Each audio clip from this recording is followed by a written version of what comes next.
السلام عليكم ورحمه الله وبركاته. عاملين ايه يا حبايبي؟ اخباركم ايه؟ يلا بينا كده. معايا حته لحمه مفرومه زي ربع كيلو، حته حلوه كده، ومعايا ليا ومعايا كوسه يا حبايب قلبي. يلا بينا يا حبايب قلبي. ام ادم معايا بطاطس يا حبايبي، معايا بطاطسيتين كده، ومعايا بصلايه كبيره متقطعه، وقرن فلفل كده رومي، وقرن فلفل مش حامي بس هو حلو كده. يلا بينا يا حبايب قلبي.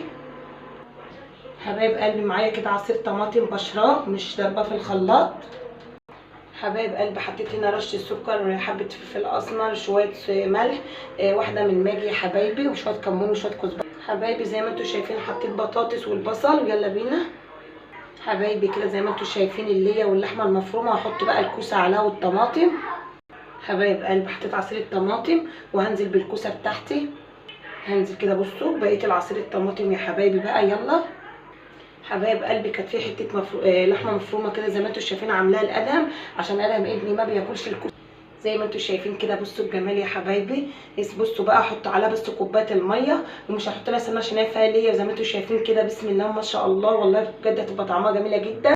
حبايبي سلقت البتنجان، والدقه اللي انا عاملاها فيها ليمون وفيها شطه وفيها كمون وفيها كزبره وفلفل وكل حاجه.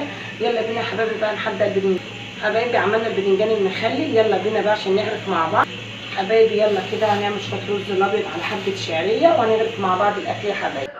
حبايب قلبي يلا كده ده كان غدانا. ويلا بينا كده متنسوش اللايك واشتركوا في القناه. يلا بينا يا حبايبي. حبايب قلبي يلا كده السلام عليكم ورحمه الله وبركاته. ده كان غدانا. متنسوش اللايك واشتركوا في القناه، والسلام عليكم ورحمه الله وبركاته.